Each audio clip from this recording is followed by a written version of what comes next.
9 albums, hello. Staff loved this year. The year began with Bad Bunny, before the pop girlies gave us earworms that wouldn't leave us alone. Bad Bunny, Taylor Swift, Lily Allen, Biffy Clyro. Whatever genre of music you listen to, there was an incredible new album of music in 2025. The year began with Bad Bunny dropping his now Grammy-nominated 6th studio album, before British folk band Mumford & Sons returned with their first album in 7 years. The summer was for the pop girlies with Addison Rae and Lady Gaga, giving us earworms that wouldn't leave us alone, before Taylor returned to dominate the fall with her 12th album, which saw her reunite with Max Martin and Shellback for the first time in almost a decade. But it was perhaps Lily Allen who shocked the industry when she released West End Girl, a stunning reflection on the breakdown of her marriage to David Harbour that offered explicit insight into the inner workings of their relationship. To wrap up the last 12 months, hello, staff have come together to pick their favorite albums of the year. Take a look and let us know what you think. Taylor Swift, The Life of a Showgirl. It's an objective fact that Taylor Swift is the biggest pop star in the world, and so her 12th studio album, The Life of a Showgirl, came with a lot of external pressure.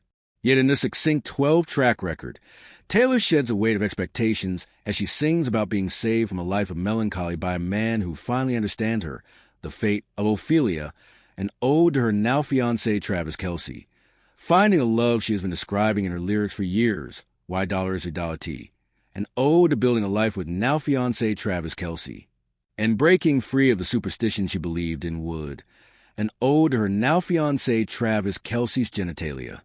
The album may have been divisive with critics and fans, but it stands as a cornerstone for the end of an era for the pop star, and I can't wait to see where she goes next. Rebecca Lewis, U.S. correspondent. Bad Bunny, Debbie TRR Mas Photos. Bad Bunny's new album, Debbie TRR Mas Photos, has been on repeat on my Spotify since the moment it dropped, and I genuinely love every track. From start to finish, the album feels fun and replay-worthy. I listen to it at any time of day. When he was announced as the Super Bowl halftime performer, it just felt right. He's at the top of his game. And with his tour selling out next year, I already can't wait. Andrea Camano, website editor. Lady Gaga, Mayhem. Lady Gaga's 6th studio album, Mayhem, might seem like just that to an outsider or a non-fan at first glance. A bit of chaos. But the genius of it is in its controlled chaos, its ability to bring together a disparate variety of sounds and genres, from electro dance on Killa to ballads like Die With Smile, and somehow make the most seamless of packages. From the moment she dropped Abracadabra at the Grammys this February, the Little Monsters knew we were in for a treat, and we received the most Gaga album since Born This Way, and every minute has been glorious. Ahad Sanvari, assistant editor. Mumford & Sons, Rushmere. 7 years after their last album, and after bout of solo work and the departure of guitarist and banjoist Winston Marshall in 2021, Mumford & Sons returned in 2025 with Rushmere, an album we needed in a year of upheaval and global unrest.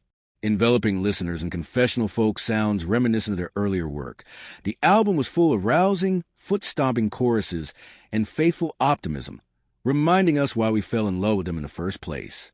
Rebecca Lewis, U.S. correspondent. Hayley Williams. Ego death at a bachelorette party. Hayley Williams raised a generation as the frontwoman of iconic pop rock group Paramore, but when she started releasing solo music in 2020, she experimented with sounds and styles fans of the band could never have expected. Her third solo album, Ego Death at a Bachelorette Party, is a whopping 20 songs long and sees her tap into a raw depth of sadness and rage like never before. It's the perfect album to scream along to in those long car rides, and on every listen, you'll have a new favorite. Josh Osmond, junior lifestyle writer. Addison Rae, Addison. After her pop star debut with Obsessed in 2021, I had no real hope or faith in Addison Rae as a singer, to put it bluntly. But never have I done a 180 as hard as I did when I heard Diet Pepsi, what I like to call Lana Del Rey, but good. That gave us the singular masterpiece that was in Addison, a meticulous self-titled album that brought a lot of her TikTok sensibilities that I usually despise, the extraness, the danceable staccato, but mixed in a lot of her own experiences and a lot of helpful synths to make them personable, enjoyable, and Addison I can get behind and stan. Ahad Sanvari, assistant editor. Little Simz, Lotus. Experimental rapper Little Simz returned with her sixth album in 2025, and its blend of hip-hop, jazz, punk, and funk not only showcased her evolving talents and style, but was also a clear response to the financial dispute she found herself in with former longtime collaborator Inflo. Little Simz sued the producer for over $2 million of loans he allegedly owed her, and although not a romantic breakup, the personal and at times uncomfortable lyrics cycled through grief, pressure, and faith, dissecting the end of a partnership in a way that felt authentic, personal, and yet also relevant to listeners. Rebecca Lewis, U.S. correspondent. Lily Allen, West End girl. Lily Allen went silent on the music front for years, seemingly living a peaceful life in her idyllic New York townhouse. And when she returned, she came back with a bang. West End Girl is a rage-filled, witty, and cathartic deconstruction of the downfall of her relationship with Stranger Things star David Harbour that sees her try out everything from drum and bass to country and ballads. It rightfully attracted a lot of attention for her typically direct lyricism and her venturing into exciting new sounds. But most importantly, it left us all asking the same question. Who the expletive is Madeline? Josh Osmond, junior lifestyle writer. Biffy Clyro, Futique.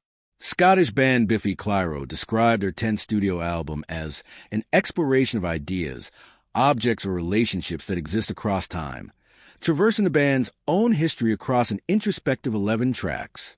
Sonically, it was classic Biff, with guitar riffs, lighter-waving rock ballads, and Bowie-esque melodies, delivering one of the band's most personal albums ever as they look towards the next 20 years. Rebecca Lewis, U.S. correspondent.